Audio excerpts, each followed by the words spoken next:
Welcome to Media in the Mix, the only podcast produced and hosted by the School of Communication at American University.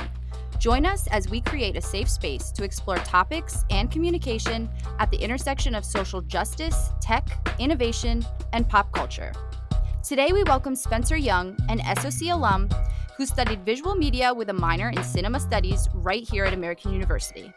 To give you a little background on our guest today, Spencer Young is a contemporary artist, screenwriter, and film director based on New York's Lower East Side. At his time at American, he was sponsored by Czech author and screenwriter Arnoš Lustig, who also worked at American University, to attend the Film and TV School of the Academy of Performing Arts in Prague. Spencer was one of 13 students from across the United States selected by presidential historian and author Dr. Douglas Brinkley for the Majic Bus, a twice-run collegiate experiential learning program. The Majic Bus traveled to 44 states to study geography of the American Civil Rights struggle, American intellectual history, American road literature, and American social history, where it precisely happened. Spencer's artwork, as well, is featured in 3 shows in the next month at Art Basel Miami and galleries in New York City and Cleveland. Amazingly, Spencer's artwork has also raised thousands of dollars to help emerging artists grants, not-for-profit galleries, and organizations supplying resources to the art world.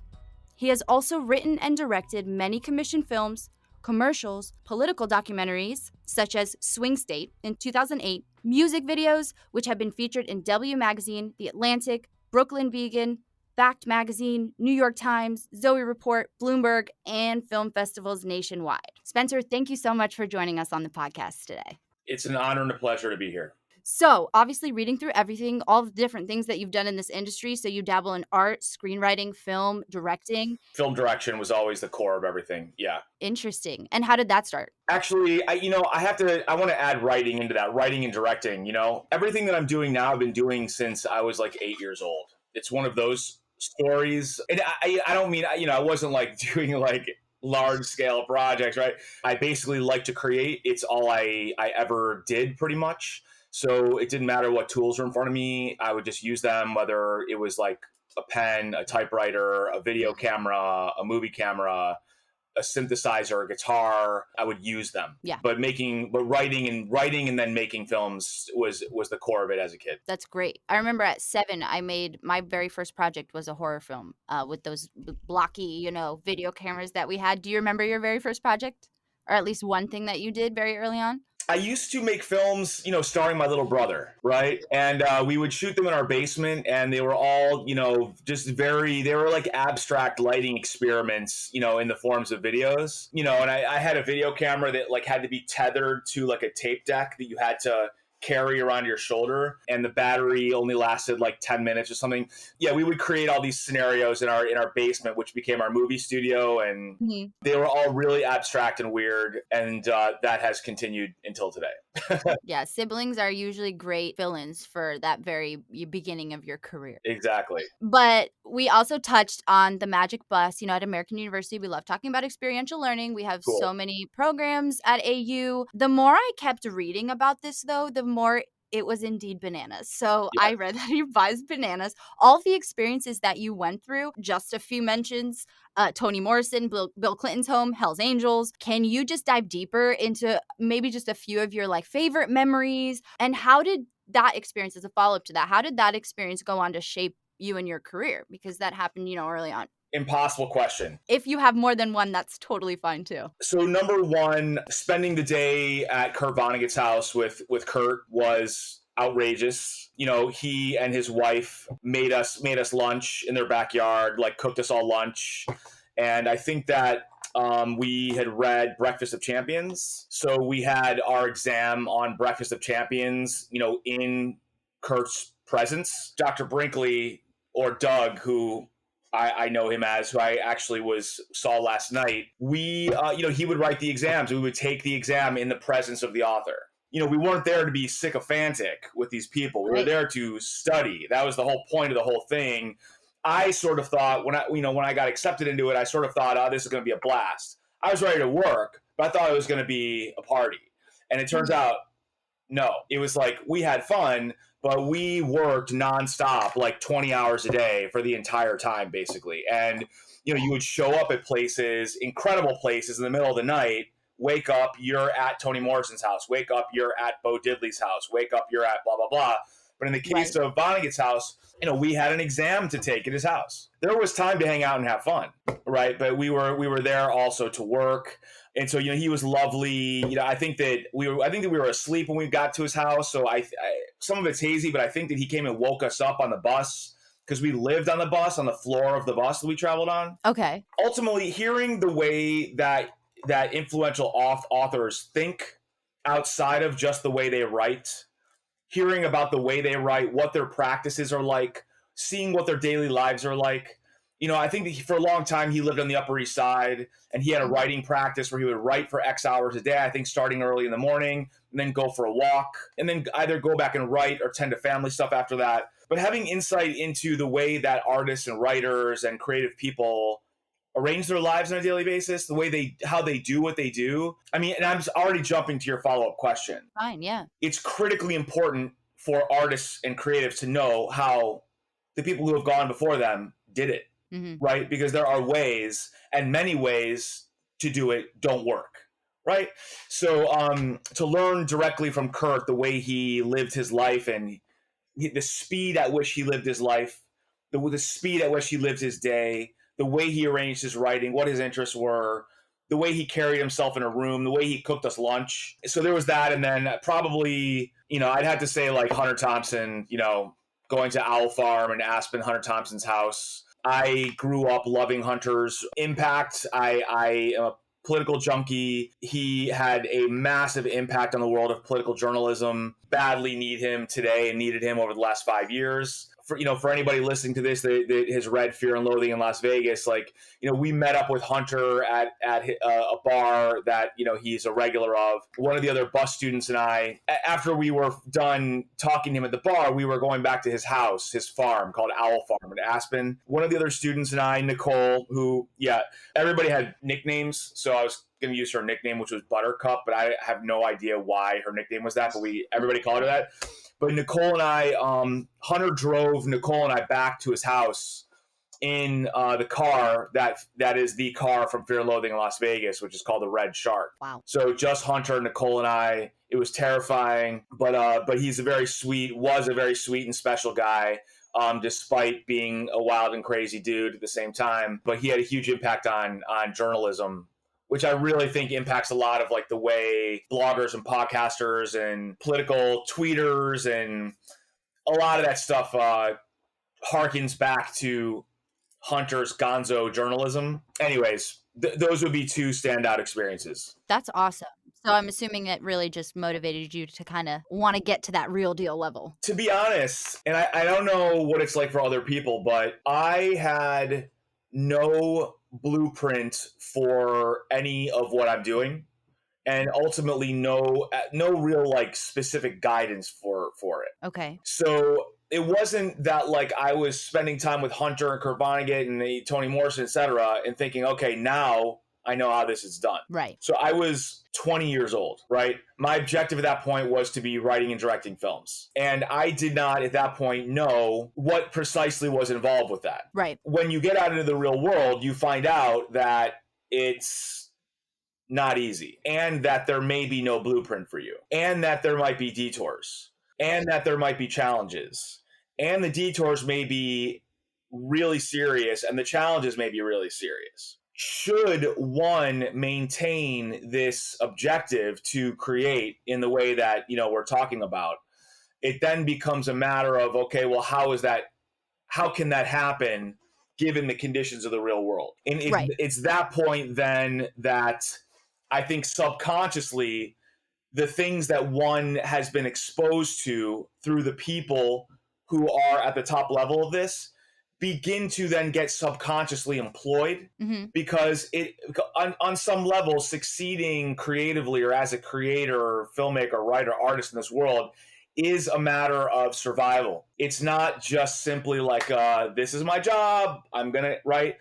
So to be able to tap those resources that you were exposed to through these people it lives subconsciously. It's not like you can't just set out to recreate what Kurt Vonnegut did. You can't just set out to do that with any of these people. It's always going to be your own path. It's always going to be a crazy struggle. You sort of download a lot from getting to know these people, and then you, I think, become surprised at how what you learn from them like plays out eventually in ways that you may not have planned. I like that a lot because I think one of the lessons I'm still learning in this industry, is that everyone's success is also measured differently. Certainly. Past the idea of everyone follows their own path for sure, especially in an industry like this one. Yeah. On top of that, it's also learning that your success might not look like everyone else's success, and that's okay. Yes. But you're a part of the alumni mentorship program, correct? I am. Okay, so I have to ask, can you just give us a little bit of your advice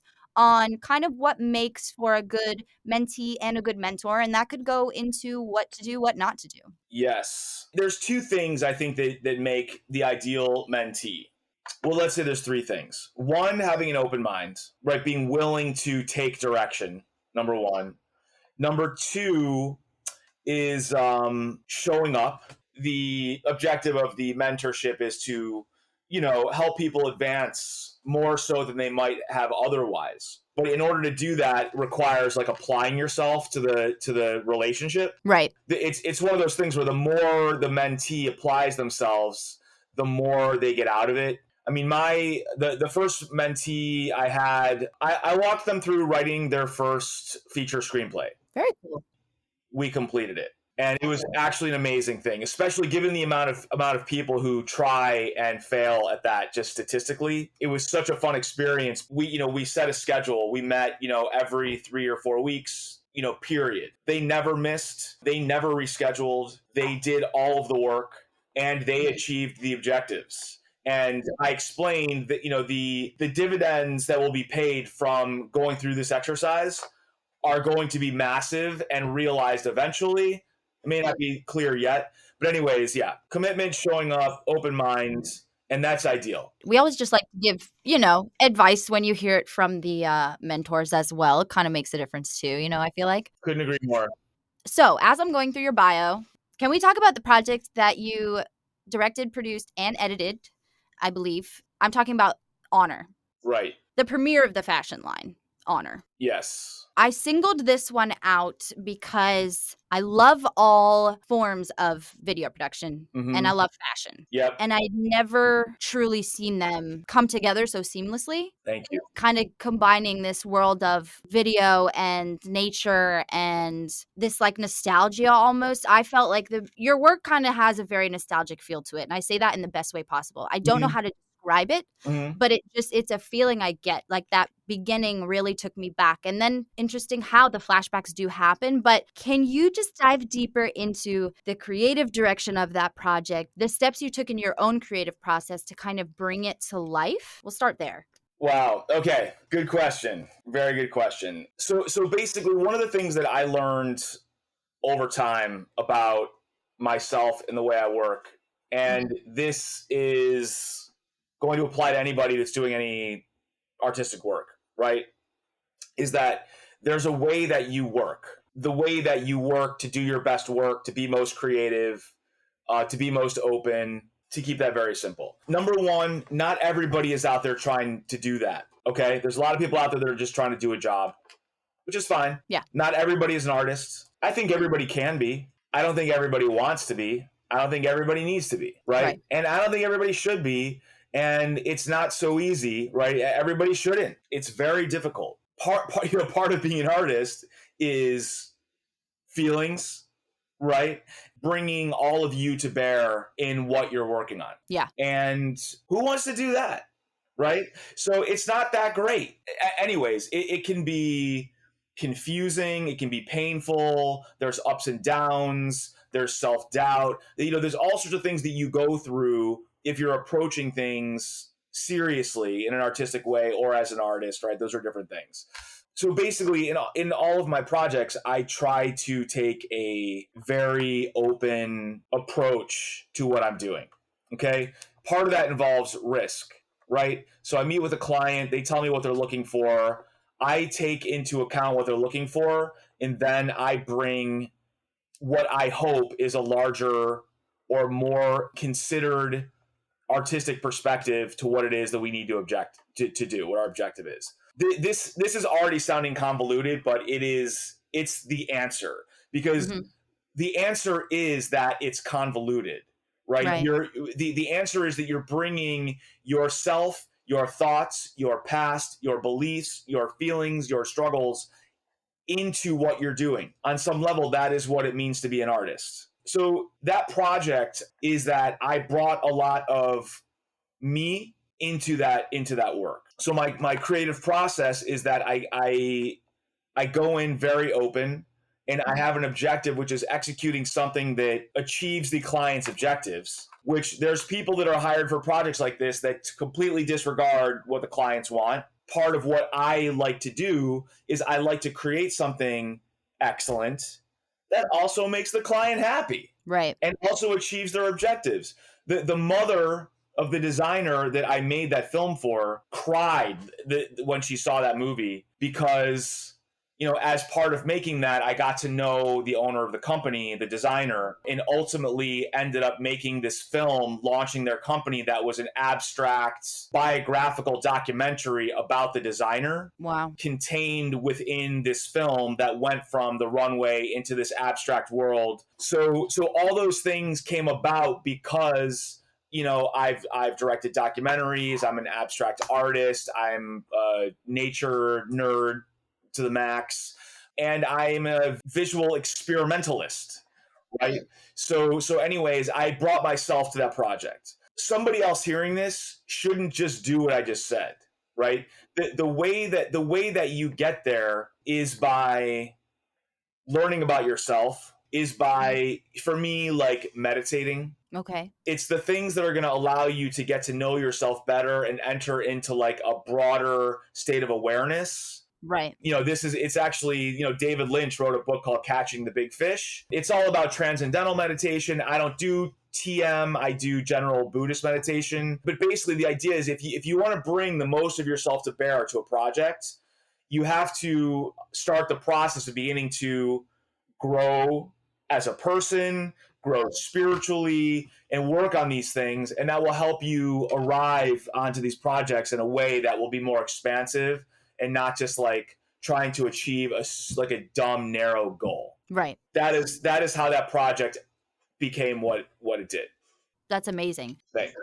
The film was exclusive to W Magazine, for anyone listening, in 2012, which is also an amazing accomplishment. I could see how it became like almost like a representation of everybody involved in that project, because it's like cool how fashion can, clothes are a representation of how we express ourselves. Film is a representation of how we express ourselves. Even modeling, it's all of it kind of came together in a very beautiful way. And I feel like everyone kind of had a chance to express themselves. And that's a very unique thing, I think, to find in a project. Well, but that is also like core to what I personally enjoy about all of my projects, is that I'm not there to be like a dominant element, right? Trying to like do what I want, right? Like the fun of it. I'm the expert. Yeah, no, the fun of it is helping everybody get to their highest level of what they want to do. Right. That to me, that is the joy of all of it. I see the same feel to your photography as well. In my eyes, it's kind of like your thoughts on nature or whatever it is you're photographing kind of surpass reality, and you kind of bring in like a magical realism aspect of it, which I think is so unique and just cool. When you look at your photography, what would you say the goal is behind your photography? Innovation. I mean, I like to, how to put this? I get bored very easily. While I am a fan of the history of photography and have spent my whole life studying and practicing photography and, doing a lot of that at American as well, my primary interest visually is not the core practice of photography.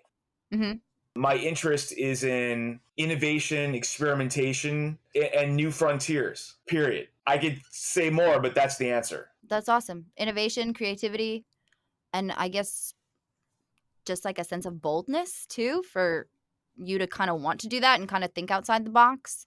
Yeah. And again, so, early on in the conversation, I mentioned that, when you're 19 or 20, when you're entering this, this world, if you choose to, etc., you may want to do something, but you don't actually know the what or how or who of you. First of all, nobody knows themselves at 19 or 20. Is you do a little bit.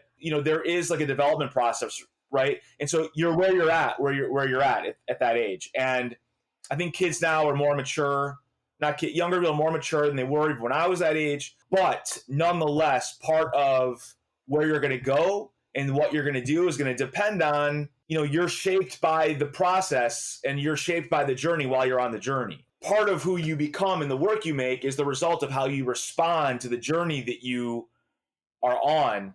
So I graduated from American. I wrote and directed a short film. It won the film festival there. It won the graduate and undergraduate film festival. Oh, that's cool. Yeah, super exciting.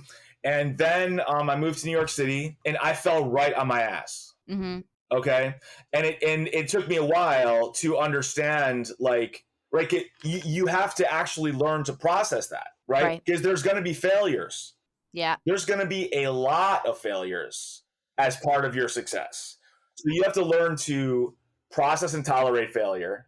You have to learn, right? You got to learn how to understand it, bounce back from it, all that sort of stuff. I like that last point though. I'm currently venturing out into stand-up comedy, so it's been, that is the hardest lesson to learn is kind of, how do you keep yourself going through those failures? Because there's going to be a lot of trial and error. And it's important in this industry to not let that get you down. Because if it's going to get you down, then the path's going to be very short, So. Well, I'd like to add something to that. And it's actually how you respond to those failures that will create your success, right? That's when you're forced to dig deepest and come up with solutions. Yeah. That's when you're most willing to try different things. And so I mentioned the open-mindedness with the mentees. That is when you tend to be most open-minded if you don't capitulate, which many people do. So it's like that's the fork. And you're going to reach it over and over and over again. Anyways. Can you help me just understand, for what I hope is the last time, what exactly is an NFT? And how do you go about getting into NFT art? Right. Heard a lot about this, and it's fascinating to me, but I'm a little confused. Got it. I don't want to get into a whole explanation of like what a non-fungible token is specifically. Right. So that's what NFT stands for. So I'm going to jump right to why that matters for art in particular. NFTs are 100% legitimate. Okay. They're here to stay. At the same time, they are part of the cryptocurrency market and conversation.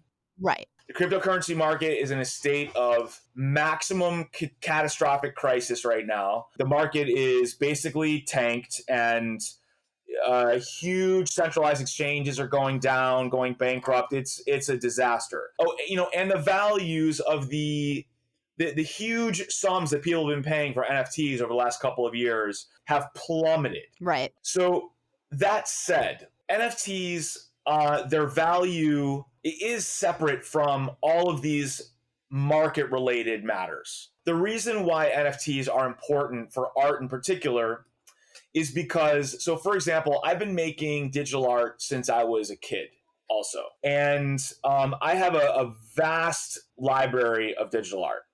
And up until, I was in the earliest, but I've been like involved with NFTs for almost 3 years, couple of years at this point, 2-3 years.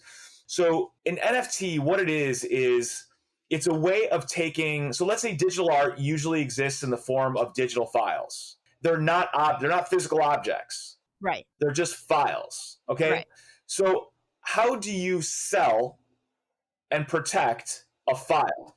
The art world is in many ways based upon rarity, right? There being one object to sell that multiple people can want, right? Right. So if I were to sell a digital file, digital artwork of mine, email it to the client, they pay for me. Somebody hacks my computer, takes that file, and then just starts printing things, or post that file on the internet, and tens of millions of people have it. Okay. But somebody paid, my collector paid for it. My collector paid $10,000 for this file. But now this file has been spread all throughout the world. Who owns it, right? Who technically owns it? Is the ownership determined by possession of the file? All the people that have my file all over the world now, what if they start printing and selling, prints of it? Okay. Are they allowed to do that? The person that bought the file from me, do they have any remedies against the people that are printing and giving away the file? Anyways, what an NFT is it's so the blockchain is a ledger. It's a digital ledger where you can make an entry that is a permanent entry on this ledger that is checked and verified as true, period, and visible on the internet. So let's say a collector comes to me now and says, I saw this digital artwork here, I want to buy it. By making an NFT, a non-fungible token, okay, I register an entry into the blockchain. This entry contains the file. So this file is now placed into the blockchain permanently with the owner's name, the date they bought it, how much they paid for it, and its permanence. So you now have a permanent record of authenticity, of ownership on the blockchain that can never, ever, ever be removed. Okay. So if somebody hacks my computer, steals these files, and starts making prints or whatever, okay, the person that owns the work now has incontrovertible proof of ownership of this work that is permanently stamped into the blockchain, and they call that an NFT. Gotcha. Okay. What is brilliant about NFTs is that there are these things called smart contracts. The various blockchains are essentially computer programs. So these things called smart contracts, they allow you to program the way the NFT works. An example is one of the platforms, and this is an example of why NFTs are legit and are going to be around. One of the platforms that my work is sold on, as part of their NFT smart contract, meaning the program that executes when somebody buys the work gets placed into the blockchain with their information, is that there is a royalty aspect to the smart contract, which means that in perpetuity, anytime this collector sells this work of mine they bought, I get 10% of that sale. All right. Okay. And it's a program. It can't be modified. It's permanent. It's written into the blockchain. So this big NFT collector bought a work of mine a couple of years ago. If he sells it, no contracts need to be written. No dealers are required. No museums, no galleries. A person sees it, clicks it. They pay X for it. This person gets their cut, and then automatically 10% goes into my crypto wallet. That's pretty cool. Forever. Yeah. Automatically. It's very powerful, but the state of the crypto market is a disaster right now. But this other stuff is very legit, incredibly exciting, and is just trying to suffer through the dumb stuff that all kind of what everything else is going through. Yeah. When you talk about these big, art shows, like we're talking about Art Basel Miami, like when you're in a gallery, are you now combining like your NFT art with pieces that you actually have in person? Is it kind of like a combination of the two now? Right. So the answer is that it has not been a focus of mine to bring together the physical works and the NFTs. Gotcha. Okay. There are incredibly huge, some of the, most famous artists living are doing projects, conceptual projects, where they are giving collectors the option, they will sell a work and they will give the collector the option of buying the physical object version of it or the NFT version of it. And then, it's Damien Hirst who just did a huge experiment with this where I love Damien Hirst. I didn't pay attention to this project, but he's playing with it such that if you buy the NFT, then I think he burns the corresponding physical object. So that's yours, yeah. Right.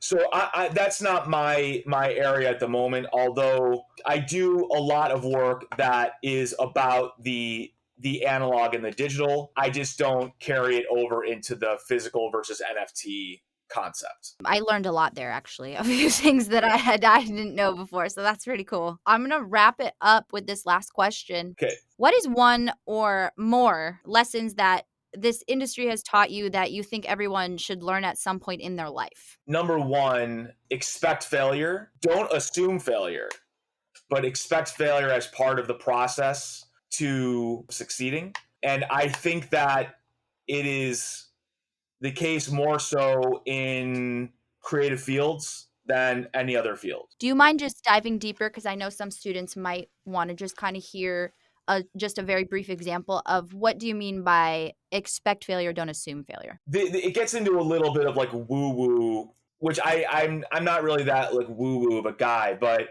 Right. expecting failure is like a more literal understanding that being an artist, being a filmmaker, a writer, a musician, right, is all about, you're creating. Not all that you create is great. Some of it is bad, right? Some of the most legendary geniuses of our time have made terrible things, and those terrible things have contributed and oftentimes become part of the great things that they've done. Was it Ira Glass who talked about the host of This American Life? I think it's called the taste gap, which is you have to learn how to tolerate doing terrible work on your way to doing great work. The hardest thing is being terrible, right? But knowing that it's terrible, but understanding that your knowing that it's terrible is the great gift that is going to lead you to being good, right? Is something that you have to learn. Because many people, they're terrible and they're like, I'm terrible. That means stop. Right. If you have the gift of being terrible and knowing you're terrible, you are lucky, because that means that you're in that taste gap, which means that you know what terrible is, which means that you can then ask yourself the question, which is difficult because you got to get through the feels of being terrible first. You got to get through those feels and get to the point where you can say, okay, what do I need to do to make this good? Yeah. And that getting through that process is everything. That makes a lot of sense. Yeah. And then I'm sorry, I think you had another one, but no pressure if that one slipped your mind. The other one is that the world is moving faster and changing faster, I think, than ever before. I feel like, if somebody, were to show up from like the Industrial Revolution in this podcast right now, they'd be like, you are very wrong. Right. But to me, it feels like, the rapidity of change and transformation and right communication, visual communication, technology, art, etc. It's mind-blowing. And this really applies to the whole world at this point, not just what we're talking about. Prepare to enter a world that is going to require you to shift and pivot fast a lot. I don't think that we're necessarily in a world where you can be like, I'm a screenwriter, and I'm going to be a screenwriter from the age of 22 until the age of 90. Or I'm a feature film director, or I am a whatever. You pick any one of these things. There's a lot of change going on. I mean, that's highly reductive, but so it's going to require the people that are in all these creative fields to need to be on their toes, pay attention to what's going on, to know when to pivot, how to pivot, and also how to maintain your soul, during all this. That's a big statement. Makes sense. If you're in this industry, I think everyone just kind of like shakes their head like, yes, that makes a lot of sense. Yeah. I feel bad just leaving that like that's the last note. Right. Yeah. Good luck. Yeah, good luck out there, everybody. Let us know how it goes. Exactly. That's awesome. No, that's great advice. So interesting to kind of see how different industries teach you the same things, and kind of we all can learn from each other. So yes, I think that's very important. This was an awesome episode. Thank you so much, Spencer, for joining us on the podcast today. My pleasure. Anyone would like to check out our bi-weekly episodes dropping on Wednesdays on Anchor, Spotify, and Apple Podcasts. And if you'd like to support this podcast and the School of Communication, go to giving.american.edu to donate now. And that's a wrap.